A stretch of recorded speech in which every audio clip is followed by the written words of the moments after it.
You really don't get it, do you, Victoria? Farah laughed, tossing the divorce papers across the mahogany table like they were trash. I'm doing you a favor. You're a Honda Civic living in a Ferrari world, and frankly, I'm tired of driving in the slow lane. He thought he had won. He thought she was just the quiet, boring housewife who clipped coupons and wore thrift store sweaters. He was already dreaming of his new life with his model girlfriend and his impending promotion to VP. But as Farah signed his name, sealing his fate, he missed the one detail that would ruin him. He didn't see the tiny diamond-encrusted pin on her lapel, the crest of the Sinclair family. He didn't know that the woman he was discarding wasn't just a housewife. She was the secret owner of the very empire he worked for. And the ink wasn't just signing a divorce, it was signing his death warrant. The air in the conference room on the 40th floor of the Hudson Yards building was stale, recycled, and smelled faintly of expensive leather and arrogance. Outside the floor-to-ceiling windows, the New York City skyline shimmered in the grey afternoon light, a sprawling testament to power and money. Farah Reynolds adjusted his silk tie, catching his reflection in the glass. He looked good, 34 years old, a rising star at Omnicorp Global, and soon to be a free man. He turned back to the table, a smirk playing on his lips as he looked at the woman sitting opposite him. Victoria. She looked exactly as she had for the last 5 years of their marriage, unremarkable. She was wearing that beige cardigan he hated, the one that had pilled at the elbows, and her brown hair was pulled back in a messy, practical bun. No makeup, no jewelry, except for the simple gold band he had bought her when he was still an entry-level analyst. She looked small, swallowed up by the massive leather chair. "Are we done reading?" Farah asked, checking his Patek Philippe watch. It was a fake, a high-quality replica he'd bought in Canal Street to impress clients, but Victoria didn't know that. "I have a reservation at Le Bernardin at 7. I'd hate to be late." Victoria looked up. Her eyes were calm, unsettlingly so. "You're taking Chloe to Le Bernardin?" Farah didn't even flinch. "Yes. And frankly, Victoria, that's none of your business anymore. Once you signed these, I'm a single man. And you, well, you're free to go back to whatever small life you had before I rescued you." "Rescued me?" Victoria repeated softly. Her voice wasn't angry. It was flat. "Let's be real," Farah chuckled, leaning forward. "I pay the mortgage. I pay for the Tesla. I pay for the trips to Cabo that you spend reading books in the hotel room. You bring nothing to the table, Victoria. You have no ambition. You're content being a nobody. And I need a partner who matches my trajectory. Someone like Chloe." "Chloe," Victoria said, testing the name on her tongue. "The marketing intern. The junior executive of marketing," Farah corrected sharply. "She's vibrant. She networks. She fits the image of a future CEO's wife. You're an anchor, Victoria, and I'm cutting the rope." He slid the papers closer to her. The settlement was pitiful. He was keeping the house in Westchester, the car, and 90% of their savings. In exchange, he was offering her a lump sum of $50,000 to start over. It was insulting. It was predatory. "If you fight this," Farah added, his voice dropping to a menacing whisper, "I will bury you in legal fees. My lawyer is a shark. You can't afford him. You can't afford anything without me. Take the 50 grand, move back to Ohio, and find a nice mechanic to settle down with." Victoria looked at the papers. She looked at the check sitting on top of them. 50,000. To Farah, it was throwaway money. To the woman he thought she was, it was a lifeline. She picked up the pen. "You really think this is what you want, Farah?" she asked, her eyes locking onto his. For a second, just a split second, Farah felt a chill run down his spine. There was something in her gaze, a sharpness, a depth he hadn't seen in 5 years. It wasn't sadness, it was pity. "I've never been more sure of anything in my life," he sneered. "Sign it." Victoria didn't hesitate. She signed her name in a fluid, elegant script. Victoria J. Reynolds. "There," she said, capping the pen and setting it down gently. "You're free." Farah snatched the papers up immediately, scanning them to make sure she hadn't added any clauses. "Finally," he breathed out, the relief washing over him like a drug. "You have until the weekend to move your things out. I'm having the locks changed on Monday." "I won't need until the weekend," Victoria said, standing up. She picked up her worn canvas tote bag. "I'm leaving now." "Good," Farah said, already typing a text to Chloe. "Done. He's gone. Dinner tonight to celebrate." He didn't watch her leave. If he had, he might have noticed that she didn't walk toward the elevators for the general public. He might have noticed the nod of respect the security guard gave her as she passed. He might have noticed that outside, a blacked-out Rolls-Royce Phantom was idling at the curb, waiting not for a CEO, but for the woman in the beige cardigan. But Farah was too busy looking at his reflection again, admiring the man who had just shed his dead weight. 3 days later, Farah felt like a king. The house was quiet. Victoria had cleared out fast, leaving behind nothing but the furniture he had paid for. The silence felt like victory. He had immediately moved Chloe in. Chloe was everything Victoria wasn't. She was loud, demanding, and expensive. She spent the first morning redecorating the living room, ordering $15,000 worth of furniture from Restoration Hardware on Farah's credit card. "Babe, this beige is so depressing," Chloe chirped, scrolling through her iPad. "We need modern. We need chic. Oh, and I booked us a table at Nobu for Friday. You're paying, obviously." "Of course," Farah said, grinning as he sipped his espresso.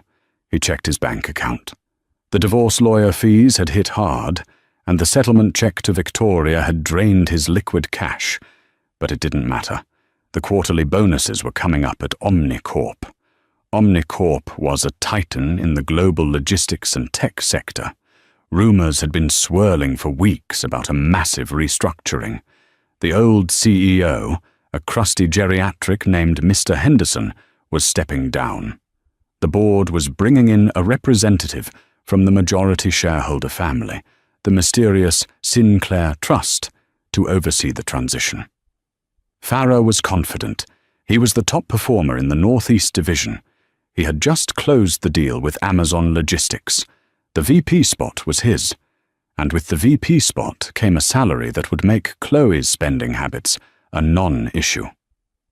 "I have to go into the office early," Farah told Chloe, grabbing his briefcase. "Big town hall meeting today. They're announcing the restructuring. Make sure you tell them you need a raise," Chloe said without looking up from her screen. "I saw this Cartier bracelet that would look amazing on me." "Consider it done," Farah said. He drove his Tesla Model S onto the highway, feeling the surge of acceleration. He turned up the music. Life was perfect. No more nagging about saving for retirement. No more quiet nights in watching documentaries. He was a power player now. When he arrived at Omnicorp headquarters, the atmosphere was electric. But it was also tense. People were whispering in the hallways. "Did you hear?" His colleague, Greg, hissed as they walked toward the elevators. "The Sinclair family is actually sending someone in person. They've been silent partners for 50 years. Nobody has ever seen them." "Probably some old guy in a wheelchair," Farah scoffed. "Doesn't matter. As long as they see the numbers I put up this quarter, I'm golden." "I don't know, man." Greg looked nervous. "Word is they're doing a full audit, reviewing everything. Expense accounts, client relations, HR complaints." Farah felt a slight twinge of anxiety. His expense account was liberal. He had expensed a few dinners with Chloe as client entertainment, but everyone did that. It was part of the game. "Relax," Farah said, clapping Greg on the shoulder. "Revenue cures all sins. I brought in $4 million last quarter. They aren't going to touch me." They gathered in the massive auditorium, hundreds of employees in suits, buzzing with anticipation. On the giant screen behind the stage, the Omnicorp logo rotated slowly. Farah took a seat in the third row, reserving the spot next to him for his jacket. He wanted a clear view of his future. The lights dimmed. Mr. Henderson, the outgoing CEO, walked onto the stage. He looked tired. "Ladies and gentlemen," Henderson began, his voice shaky, "it has been the honor of my life to lead Omnicorp. But the world is changing, and Omnicorp must change with it. As many of you know, the Sinclair family has held the majority stake in this company since its founding in 1925. Today, for the first time, the head of the Sinclair Trust has decided to take an active role in the leadership of this company." Farah leaned forward. This was it. "She has been observing us from a distance for some time," Henderson continued. "She knows this company inside and out. Please welcome the chairwoman of the board and acting CEO, Ms. Victoria Sinclair." Farah froze. Victoria? It was a common name. It had to be a coincidence. Then the curtain rose. The woman who walked onto the stage was not wearing a beige cardigan. She was wearing a tailored, sharp white power suit that probably cost more than Farah's car. Her hair was no longer in a messy bun. It cascaded in glossy, styled waves over her shoulders. She wore diamonds, real ones, glittering at her throat and ears. But the face. Farah stopped breathing. His heart hammered against his ribs like a trapped bird. He blinked, rubbing his eyes, sure that he was hallucinating. It was her. It was Victoria. His Victoria. The woman he had kicked out of his house 3 days ago. The woman he had told to find a mechanic in Ohio.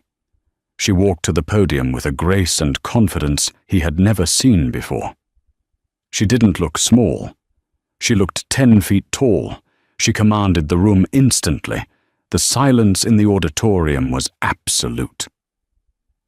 "Thank you, Mr. Henderson," she said. Her voice was amplified by the speakers, clear, authoritative, and terrifyingly familiar. Farah felt the blood drain from his face. He gripped the armrests of his chair so hard his knuckles turned white. "No, this isn't possible. She's poor. She's nobody. I paid her $50,000. "For years," Victoria began, scanning the crowd. Her eyes seemed to sweep right over Farah without pausing, treating him as insignificant as a dust mote. "I have watched Omnicorp grow. I have watched it succeed. But I have also watched a culture of arrogance and complacency take root." She paused. The tension in the room was suffocating. "We have leaders who prioritize their own image over the company's integrity," Victoria said, her voice sharpening. "We have executives who treat their teams and their partners with disdain. That ends today." Farah felt like he was going to vomit. Sinclair. Her middle name on the marriage certificate was just Jane. Victoria J. Reynolds. Was the J for Jane, or was it a cover? Had she been hiding this the whole time? Why? Why would a billionaire heiress live in a 4-bedroom colonial in Westchester and drive a Honda Civic? Then it hit him. The business trips she took to visit her sick aunt in Vermont. She was gone for days at a time. She was probably attending board meetings. The way she never panicked about money when the market crashed. The way she spoke fluent French to the waiter that one time in Paris, which she claimed she learned in high school. She had been testing him. For 5 years, she had been testing him. She wanted to be loved for herself, not her money.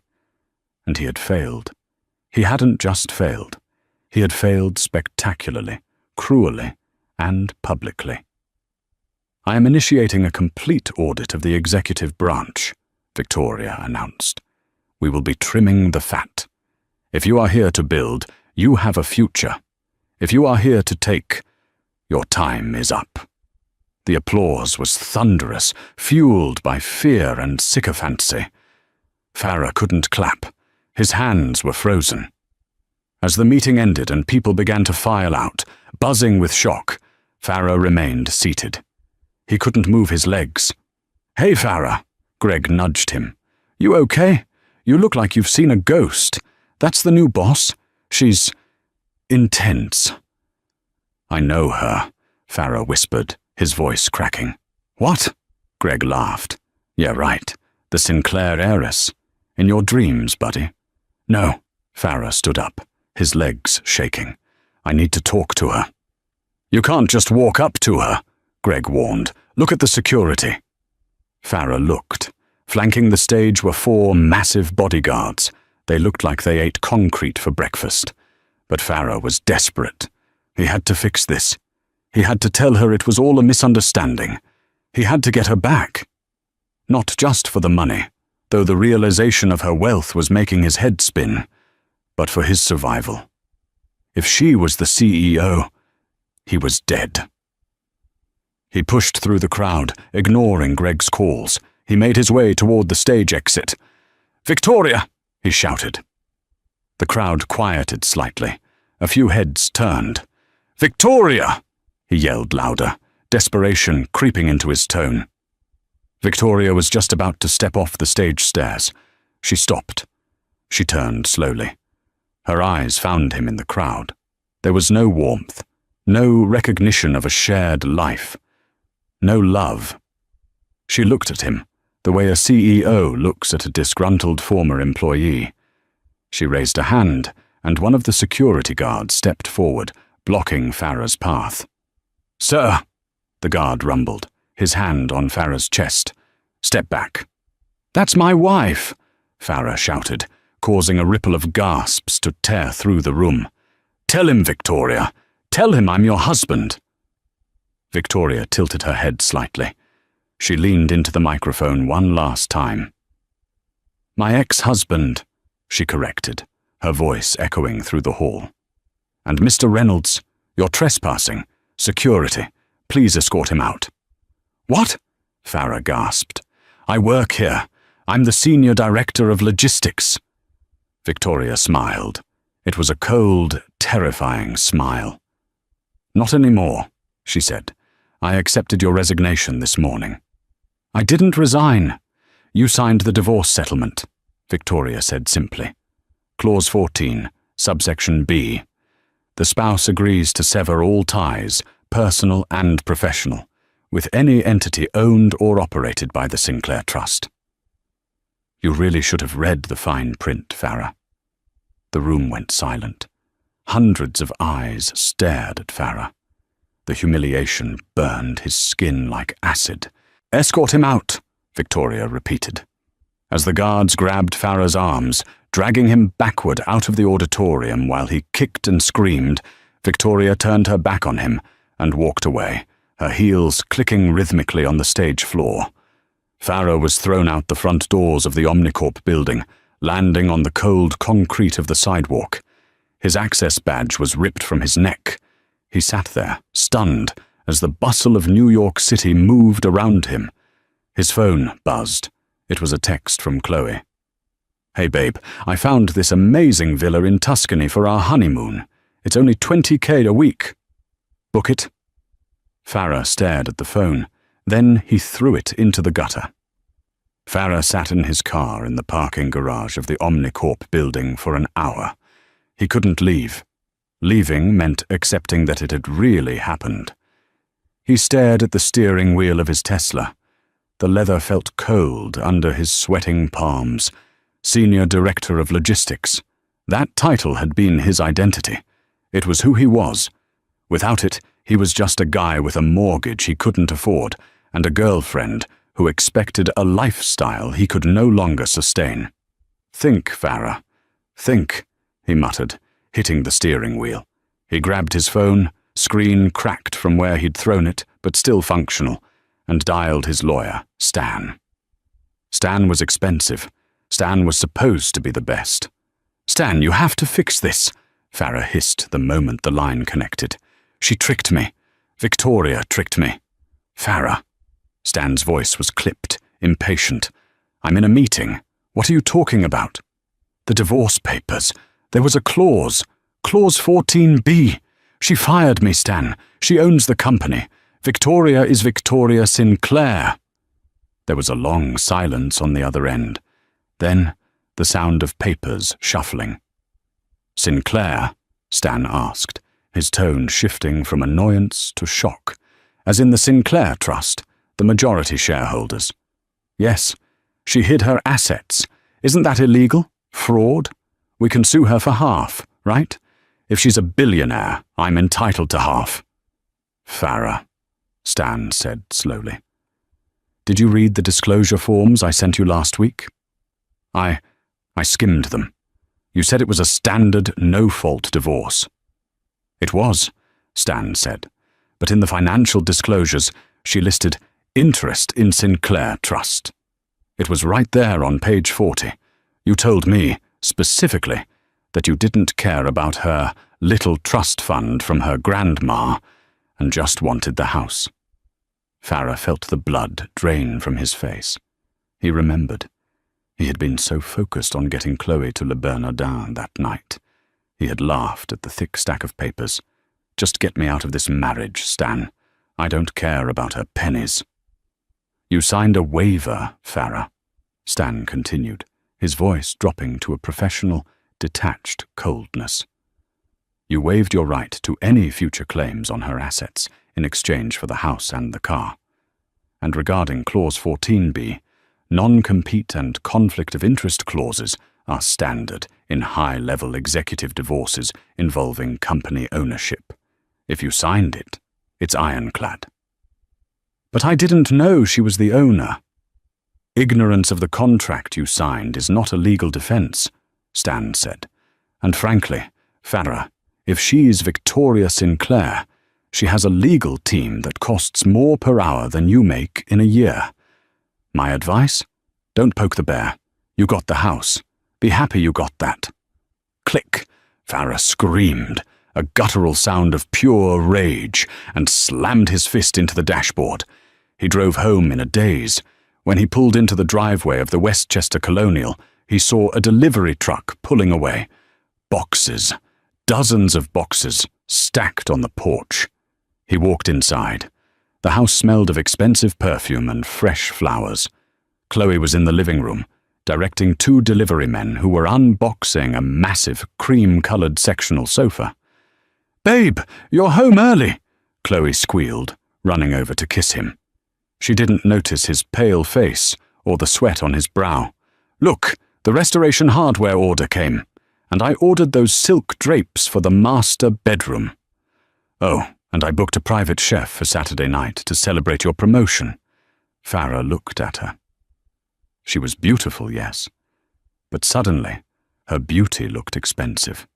Every inch of her, the hair extensions, the designer dress, the manicured nails, was a line item on a budget he no longer had. "Chloe," he rasped, "we need to talk." "Not now," she waved him off. "I need your credit card. The guys need a tip, and the florist is here with the orchids." "Stop!" Farah shouted. The room went silent. The delivery men froze. Chloe stared at him, her eyes narrowing. "Excuse me," she said, her voice icy. "Don't you dare yell at me." "Send the sofa back," Farah said, rubbing his temples. "Send it all back."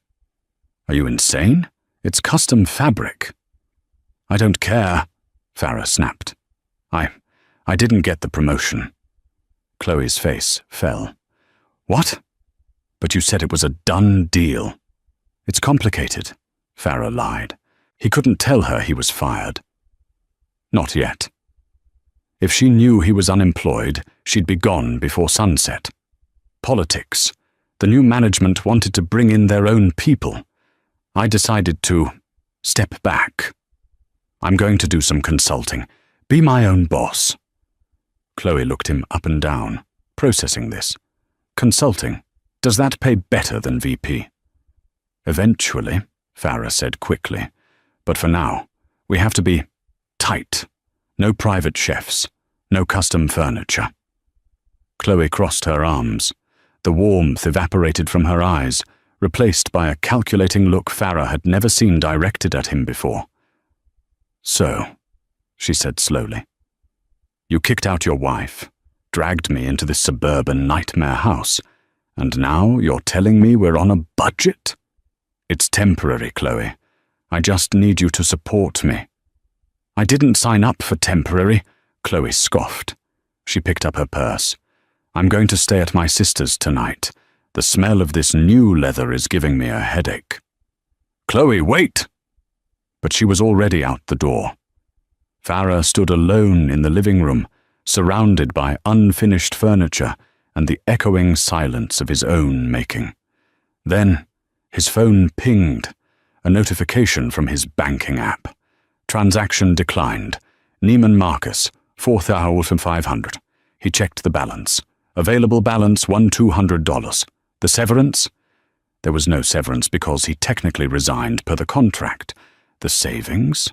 He had used most of it to pay off the mortgage on the house to ensure Victoria couldn't claim it, a move he now realized was idiotic because property taxes were due next month. He sank onto the floor. He had a house he couldn't afford to heat, a car he couldn't afford to charge, a girlfriend who was already 1 foot out the door. And somewhere in Manhattan, in a penthouse he could only dream of, Victoria was laughing. He needed to fix this.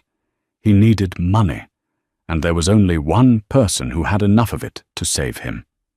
Desperation is a powerful motivator. It can make a man swallow his pride, or it can make him delusional. For Farah, it was both. He spent the next 2 days stalking Victoria online. It wasn't hard. Now that she had revealed herself, Victoria Sinclair was trending everywhere. Business Insider, the sleeping giant wakes. Victoria Sinclair takes helm at Omnicorp. Vogue, the billionaire next door. How Victoria Sinclair hid in plain sight. He clicked on the Vogue article. There were photos of her. Not the Victoria he knew. This woman was radiant. She was pictured at a charity gala in Paris, wearing a dress that looked like it was woven from starlight. She was pictured on a yacht in the Mediterranean. He read the article, his stomach churning. "I wanted to know what life was like without the filter of wealth," Victoria told the interviewer. "I wanted to see if I could be loved for who I was, not what I could buy. It was an educational experiment." An experiment. He was a lab rat, and he had failed the maze. But then he saw it. The mention of the Sinclair Winter Gala. It was happening this Saturday night at the Plaza Hotel. It was the social event of the season. Tickets were $10,000 a plate, invite only. Farah looked at his closet. He still had his tuxedo. He still looked the part of a successful executive. If he could just get in front of her, away from the corporate setting, away from the lawyers.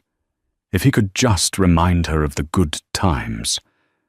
The first year of their marriage wasn't bad, was it? They had laughed. They had been intimate. Surely, she still had feelings for him. You don't live with someone for 5 years and feel nothing. He formulated a plan. He couldn't buy a ticket. But he knew the catering manager at the plaza, an old drinking buddy named Mike. On Saturday night, Farah stood outside the service entrance of the plaza. It was freezing, snow swirling in the bitter wind. "Come on, Mike," Farah pleaded into his phone. "Just let me in the back. I'll owe you one." "Farah, man, security is tight," Mike whispered. "The Secret Service is here because the Vice President is a guest. If I get caught sneaking you in, I'm fired. I just need 5 minutes with my wife, Mike. Please, it's a romantic surprise. We're trying to reconcile." A lie. But Mike was a romantic. Fine. Kitchen entrance, 3 minutes. Wear a server's jacket until you get to the ballroom. Farah got in. He discarded the white server's jacket in a hallway and straightened his tuxedo. He took a deep breath, checked his reflection in a brass mirror, and stepped into the ballroom. It was another world. Crystal chandeliers the size of cars hung from the gold-leafed ceiling. The room smelled of orchids, truffle oil, and old money. A string quartet was playing softly in the corner. The guests were the elite of New York, senators, tech moguls, celebrities. And there, in the center of the room, was Victoria. She was wearing a deep emerald gown that hugged her figure, with a slit that showed off legs he hadn't appreciated enough. She was laughing, holding a champagne flute, surrounded by a circle of admirers. Next to her stood a man, tall, broad-shouldered, with salt and pepper hair and a jawline that looked carved from granite. He was looking at Victoria with a mixture of respect and adoration. Farah felt a surge of jealousy so hot it almost blinded him. He marched forward. He grabbed a glass of champagne from a passing waiter to blend in and downed it in one gulp. Liquid courage. "Victoria," he said, stepping into the circle. The conversation died. The man next to Victoria looked at Farah with mild amusement, as if he were a court jester who had wandered into the wrong room. Victoria turned. Her smile didn't fade, but it changed. It became a razor blade. "Farah," she said, "I didn't see your name on the guest list." "We need to talk," Farah said, trying to project confidence but sounding shrill. "Privately." "I have nothing to say to you," Victoria replied calmly. "And I'm in the middle of a conversation with the senator." "The senator can wait," Farah snapped. The man next to Victoria raised an eyebrow. "I'm your husband. You can't just discard me like I'm nothing." "Ex-husband," Victoria corrected. "And actually, Farah, I can. That's what divorce is." "You defrauded me," Farah hissed, stepping closer. The circle of people widened, sensing a scene. "You lied about who you were. You pretended to be poor. That's entrapment." Victoria laughed. It was a genuine, amused laugh. "Entrapment? Farah, I didn't force you to marry me. And I certainly didn't force you to cheat on me with your secretary, or spend our savings on a car we didn't need, or treat me like a maid in my own home." She took a step toward him, and for the first time, Farah realized how intimidating she was. "I didn't hide my money to trick you," she said, her voice low but carrying across the silent room. "I hid it to protect myself from people like you. People who view marriage as a transaction. I wanted a partner, Farah. You wanted a stepping stone." "I loved you," Farah lied. "You loved the idea of having someone to control," she countered. "You loved feeling superior. You loved telling me I was lucky you married me. Tell me, Farah, do you feel superior now?" Farah looked around. The room was staring, a sea of pity and disgust. I made mistakes," Farah stammered, pivoting to the victim role. "But you have billions, and you left me with nothing? Is that fair? You have a heart of ice, Victoria." "I left you with the house," Victoria said, "and the car, and your freedom. That's more than you deserve." She turned to the man next to her. "Ethan, would you mind?" Ethan stepped forward. He towered over Farah. "I think it's time you left, Mr. Reynolds," Ethan said. His voice was deep and dangerous. "Who are you?" Farah sneered, trying to regain some ground. "Her new boy toy?" Ethan smiled. "I'm the head of Sinclair Security, and also Victoria's fiancé." Farah's jaw dropped. "Fiancé? We've been divorced for 4 days." "We've been friends since childhood," Victoria said, slipping her arm through Ethan's. "He waited for me. He waited while I played house with you, hoping you'd become a good man. He warned me you wouldn't." He was right. "Security!" Ethan called out, not raising his voice, but the command was instant. 2 large men in suits materialized from the crowd. "Get off me!" Farah shouted as they grabbed him. "Victoria, you owe me! I gave you the best years of my life." "You gave me a tax write-off," Victoria said coldly, turning her back on him. "Goodbye, Farah." As he was dragged out of the ballroom, kicking and screaming, Farah saw the guests laughing. He saw Chloe's favorite influencer filming him on her phone. He was thrown out onto Fifth Avenue, landing in a slush puddle. His tuxedo was ruined. His dignity was gone. But the worst part was yet to come. As he lay in the wet snow, his phone buzzed. It was a notification from the security system at his house in Westchester. Motion detected. Living room. Motion detected. Master bedroom. He opened the app and watched the live feed. It wasn't burglars. It was Chloe. She was there with 2 large men he didn't recognize. They were stripping the house, the TV, the sound system, even the silverware. Farah watched on the tiny screen as Chloe looked directly into the security camera, flipped him the bird, and walked out the door with his golf clubs. He was truly, completely alone. And he was beginning to realize that Rock Bottom had a basement. The house in Westchester was a shell. When Farah finally got back from the city, shivering in his ruined tuxedo and soaking wet socks, the front door was wide open. The wind howled through the hallway.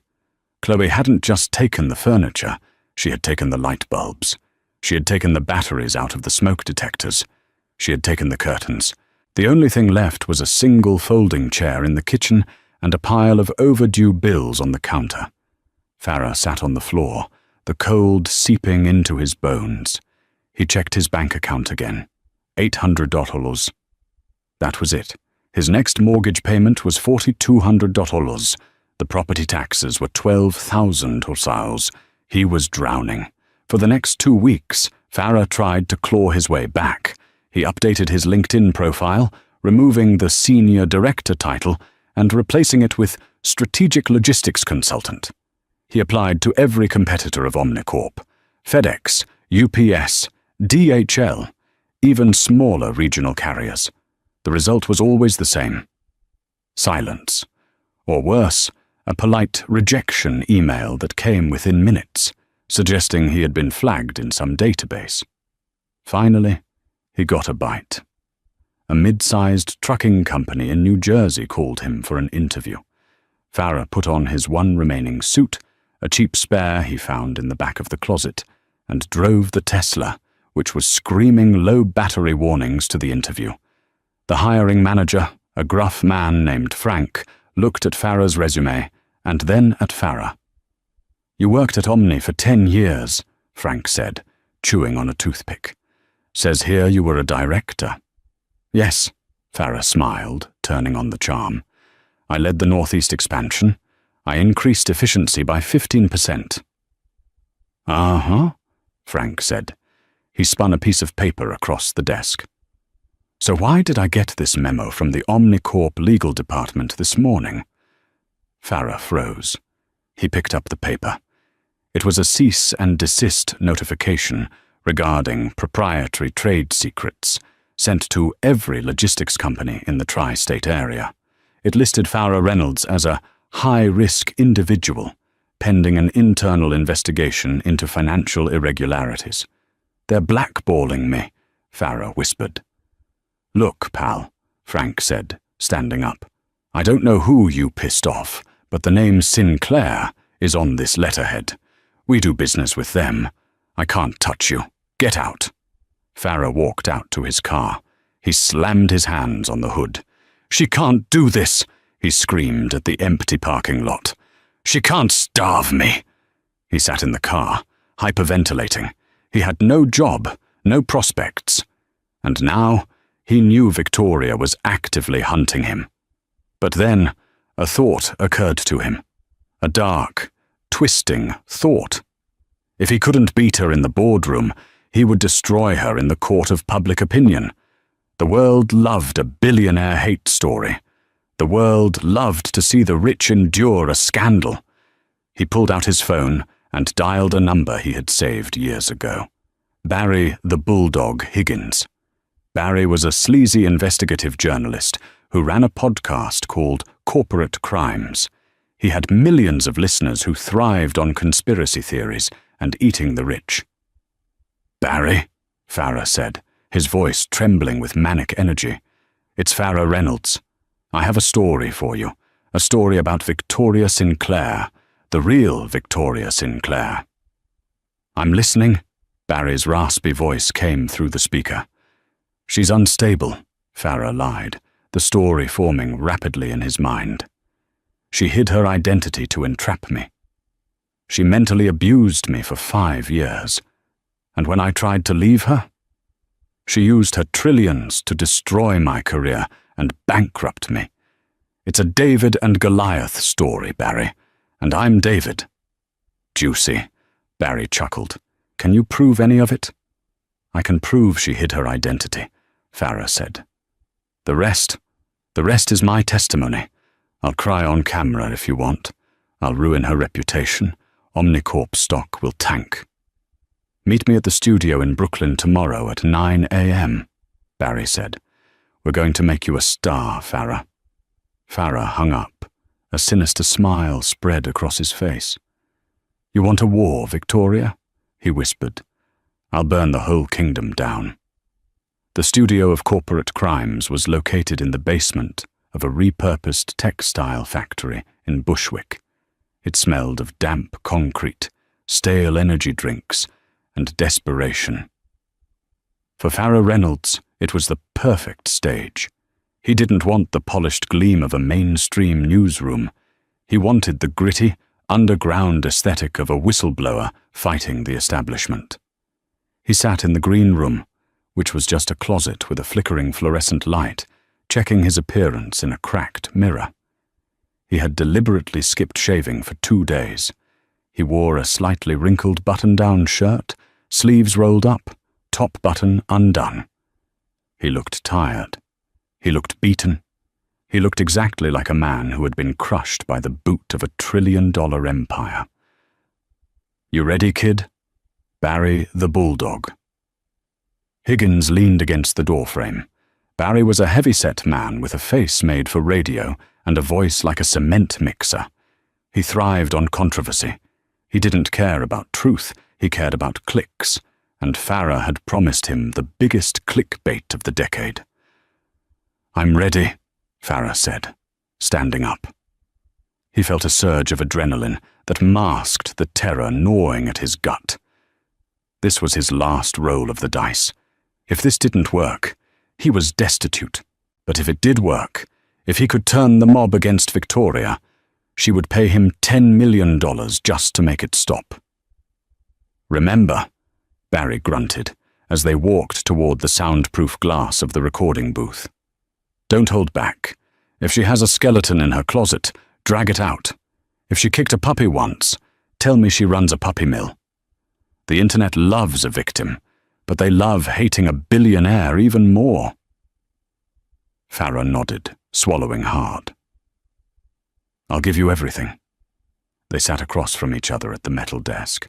The on-air light glowed a menacing red. "Welcome back to Corporate Crimes," Barry growled into the microphone, his voice instantly shifting into his broadcasting persona, aggressive, conspiratorial, and loud. "We live in a world where money doesn't just talk, it screams. It silences the little guy. It crushes the working man. But today the little guy screams back." Barry pointed a thick finger at Farah. "I'm sitting here with Farah Reynolds. Until last week, he was a respected executive. Today he's unemployed, blacklisted, and nearly homeless. Why? Because he made the mistake of asking for a divorce from the wrong woman. Farah, tell the people who your wife really is." Farah leaned into the mic, letting his voice tremble just enough to sound broken. "Her name is Victoria Sinclair, Farah whispered. He watched the live view count on the monitor to his left. It jumped from 12,000 to 85,000 in 10 seconds. Sinclair? Barry feigned shock. As in the Sinclair Trust, the shipping magnates, the people who own half the logistics routes in the hemisphere. The same, Farah said, wiping a fake tear from his eye. But I didn't know that. For 5 years, she lied to me. She pretended to be a struggling housewife. She let me work 80-hour weeks, let me stress about mortgage payments, let me burn myself out trying to provide for her, while she sat on a throne of gold she never told me about. Why? Barry pressed. Why would she do that? Control, Farah said, hitting the narrative he had rehearsed all night. It was a sick game to her. She wanted to see if I would stay with a nobody. And when I finally couldn't take the emotional distance anymore, when I asked to leave, she flipped the switch. She revealed who she was, fired me from my job, froze my assets, and blackballed me from the industry. She used her trillions to squash me like a bug, because I dared to stop loving her. The chat room on the side of the monitor was moving so fast it was a blur. User fight the power. This is disgusting. Boycott Omni Victoria sucks.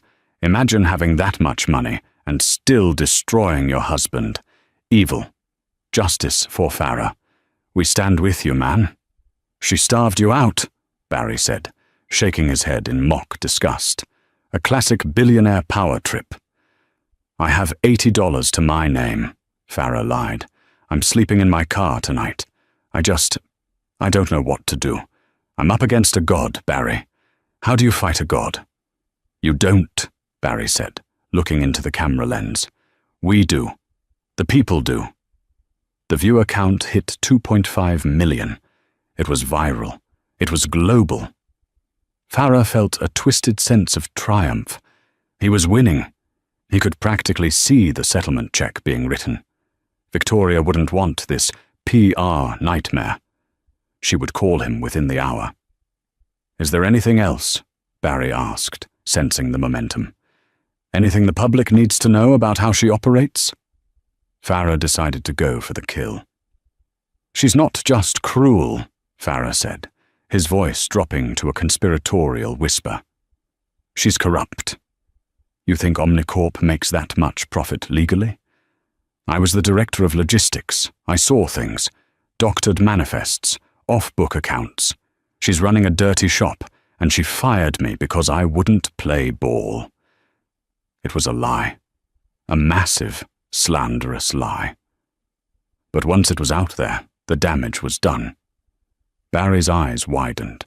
This was the scoop of a lifetime.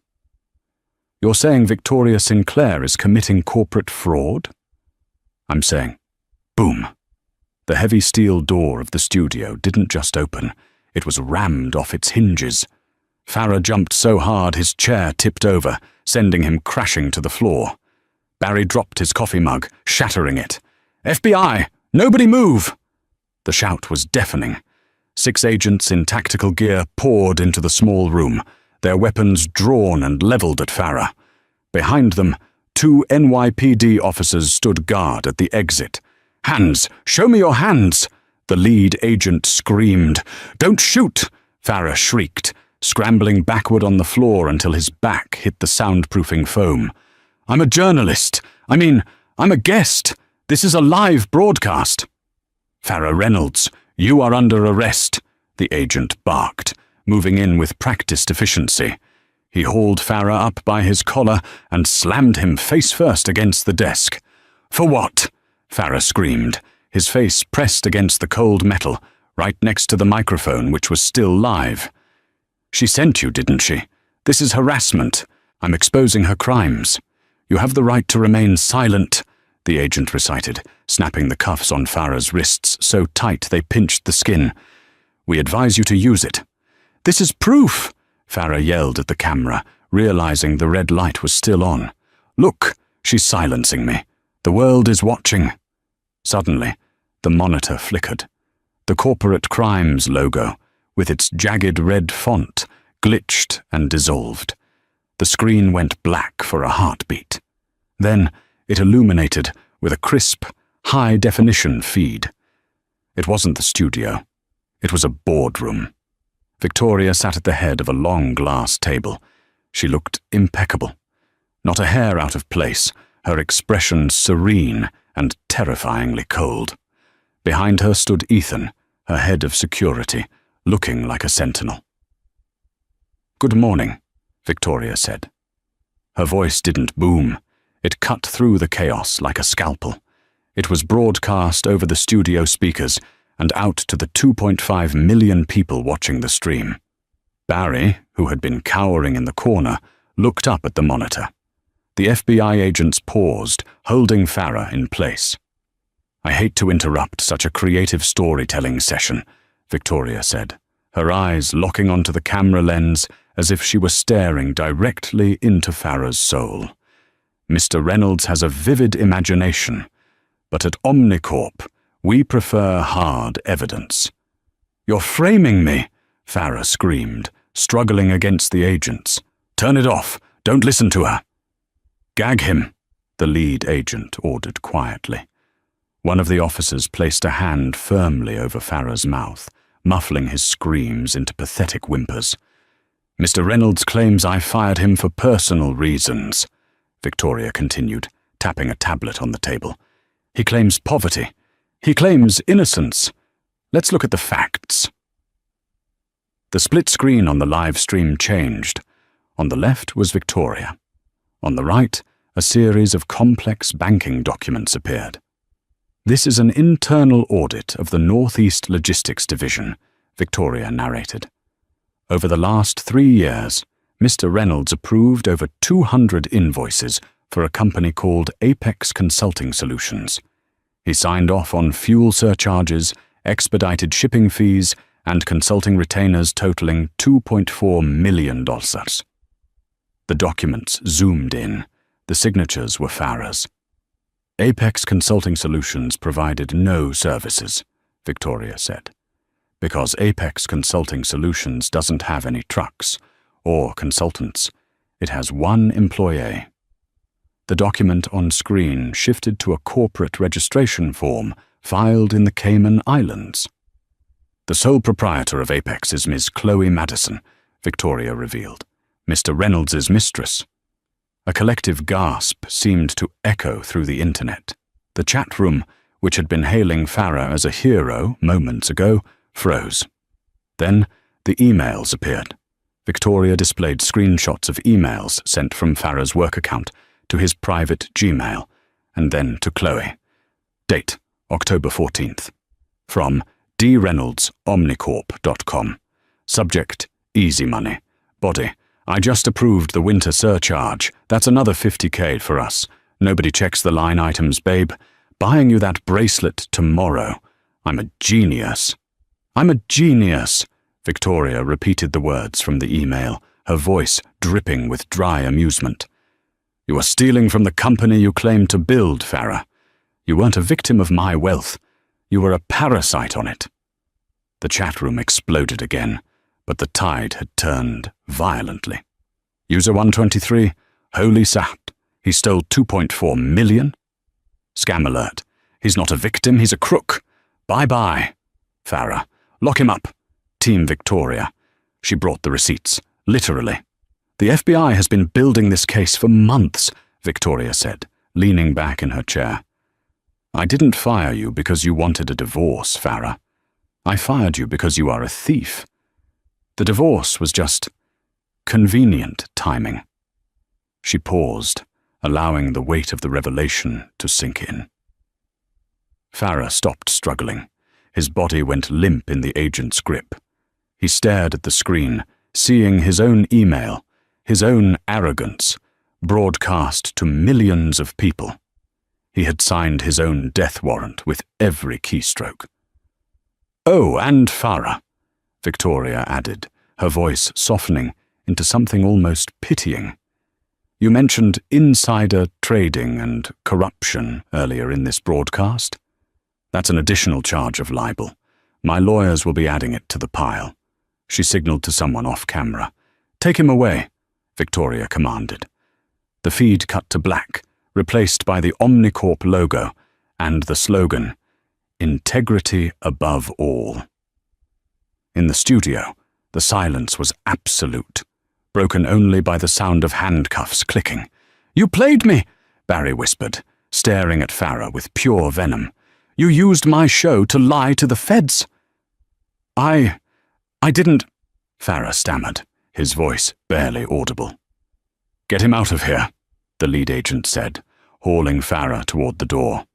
They dragged him up the concrete stairs, out of the basement, and into the harsh light of the Brooklyn afternoon. A crowd had gathered. Not fans, but onlookers drawn by the police lights. As they shoved Farah into the back of the armored SUV, he caught a glimpse of a young woman in the crowd holding up her phone, live-streaming his arrest. She was wearing an Omnicorp hoodie. "Smile, Farah," she shouted. "You're finally famous." The door slammed shut, sealing him inside the cage. The tint on the windows was dark, but not dark enough to hide the reality of his future. He had wanted the world to know his name. Now they did. He was Farah Reynolds, the man who tried to con a billionaire and lost everything. He leaned his head against the cold metal mesh and closed his eyes, but all he could see was Victoria's face on that screen. Calm, victorious, and utterly unreachable. The game was over, and he hadn't just lost, he had been obliterated. And that is the story of how one man's arrogance cost him everything, and how the boring housewife he underestimated turned out to be the most powerful woman in the room. What do you guys think? Did Farah deserve that 8-year sentence, or was Victoria too harsh? Personally, I think he got exactly what he ordered, a side of hard karma. If you enjoyed this story of revenge and justice, please smash that like button. It really helps the channel grow. Don't forget to subscribe and hit the bell icon so you never miss a new story. And comment the word "boss" down below if you think Victoria is an absolute queen. Thanks for watching, and I'll see you in the next video.